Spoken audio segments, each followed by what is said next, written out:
Hello ನನ್ನ ಪುಟಾಣಿ punches. ಇವತ್ತು ನಾವು ಯಾಕೆ ಸುಳ್ಳು ಹೇಳಬಾರ್ದು ಅನ್ನೋದನ್ನು ಒಂದು ಕತೆ ಮೂಲಕ ತಿಳ್ಕೊಳ್ಳೋಣ.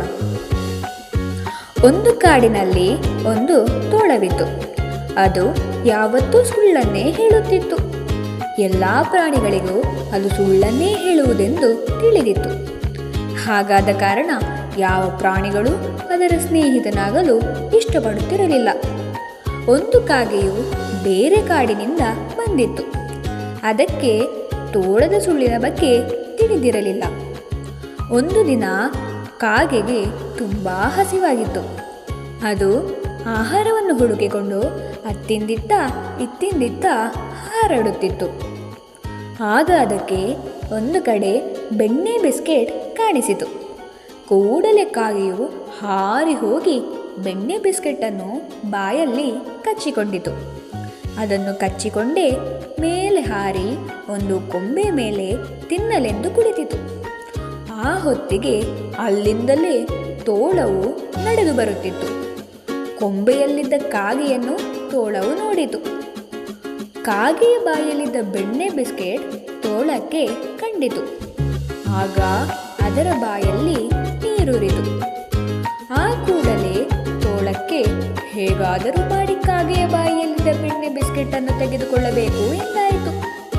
ಆಗ ಅದಕ್ಕೆ ಉಪಾಯವೊಂದು ಹೊಳೆಯಿತು.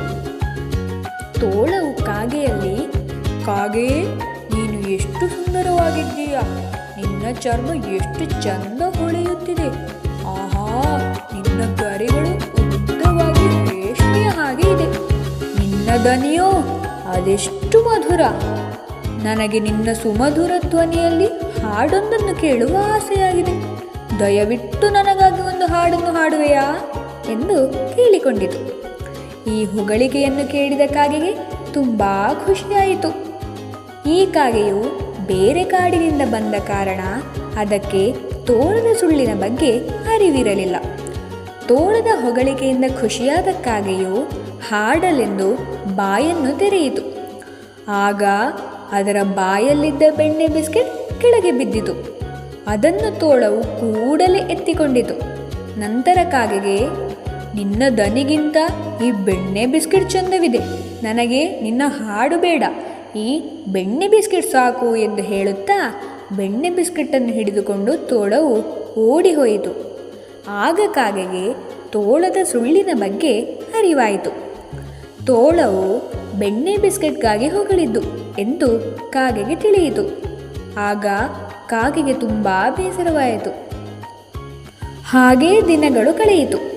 ಒಂದು ದಿನ ನಡೆದುಕೊಂಡು ಹೋಗುತ್ತಿದ್ದ ತೋಳವು ಬೇಡನೊಬ್ಬನು ಹಾಕಿದ್ದ ಬಲೆಯೊಳಗೆ ಬಿತ್ತು. ಎಷ್ಟು ಪ್ರಯತ್ನಿಸಿದರೂ ಅದರಿಂದ ಹೊರಗೆ ಬರಲು ಸಾಧ್ಯವೇ ಆಗಲಿಲ್ಲ. ತೋಳಕ್ಕೆ ತುಂಬ ಭಯವಾಗಲು ಶುರುವಾಯಿತು. ಆ ಹೊತ್ತಿನಲ್ಲಿ ಕಾಗೆಯು ಹಾರಿ ಬರುವುದನ್ನು ತೋಳವು ನೋಡಿತು. ಕಾಗೆಯನ್ನು ಕೂಗಿ ಕರೆಯಿತು. ಎಲೈ ಕಾಗೆ, ಈ ಬಲೆಯನ್ನು ಕತ್ತರಿಸಿ ನನ್ನನ್ನು ಬಿಡುಗಡೆ ಮಾಡು ಎಂದು ಕೇಳಿತು. ಆಗ ಕಾಗೆಯು, ನೀನು ಸುಳ್ಳಿನಿಂದ ನನ್ನ ಬಿಸ್ಕೆಟ್ಟನ್ನು ಕಳೆದ ಬಾರಿ ಕಿತ್ತುಕೊಂಡಿದ್ದಿ, ಅದಕ್ಕಾಗಿ ನಾನು ನಿನ್ನನ್ನು ಬಲೆಯಿಂದ ಬಿಡಿಸಲು ಸಹಾಯ ಮಾಡಲಾರೆ ಎಂದಿತು. ಆಗ ತೋಳವು, ನನ್ನಿಂದ ತಪ್ಪಾಗಿದೆ, ನಾನು ಸುಳ್ಳು ಹೇಳಬಾರದು, ನನ್ನನ್ನು ಬಲೆಯಿಂದ ಬಿಡಿಸು, ಇನ್ನು ಎಂದಿಗೂ ನಾನು ಸುಳ್ಳನ್ನು ಹೇಳುವುದಿಲ್ಲ ಎಂದು ಗೋಗರೆಯಿತು. ಮಕ್ಕಳೇ, ಆ ತೋಳವು ಹಾಗೆಂದಾಗ ನೀವೇನು ಮಾಡುತ್ತಿದ್ದೀರಿ? ಕಾಗೆ ಏನು ಮಾಡಿತು ಗೊತ್ತೇ? ಕಾಗೆಗೆ ಬೇಸರವಾಯಿತು. ಅದು ಬಲೆಯನ್ನು ಕೊಕ್ಕಿನಿಂದ ಕತ್ತರಿಸಲು ಹೊರಡಿತು. ತುಂಬ ಹೊತ್ತಾದ ನಂತರ ಬಲೆಯು ತುಂಡಾಗಿ ತೋಳವು ಹೊರಗೆ ಬಂದಿತು. ತನ್ನನ್ನು ಬಿಡಿಸಿದಕ್ಕಾಗಿಯೇ ತೋಳವು ಧನ್ಯವಾದಗಳನ್ನು ಅರ್ಪಿಸಿತು ಹಾಗೂ ನಾನು ಇನ್ನು ಮುಂದೆ ಸುಳ್ಳನ್ನು ಹೇಳುವುದಿಲ್ಲ ಎಂದು ಮಾತು ಕೊಟ್ಟಿತು. ನಂತರ ತೋಳವು ಯಾರೊಂದಿಗೂ ಸುಳ್ಳನ್ನು ಹೇಳಲೇ ಇಲ್ಲ. ಇದರಿಂದಾಗಿ ತೋಳಕ್ಕೆ ತುಂಬ ಜನ ಸ್ನೇಹಿತರಾದರು. ಆಗ ತೋಳಕ್ಕೆ ಸುಳ್ಳನ್ನು ಹೇಳಿ ಸ್ವಲ್ಪ ಕಾಲ ಸಂತೋಷ ಸಿಕ್ಕಿದರೆ ಸತ್ಯದಿಂದ ಪ್ರತಿನಿತ್ಯ ಸಂತೋಷವಾಗುತ್ತದೆ ಎಂದು ಅರ್ಥವಾಯಿತು.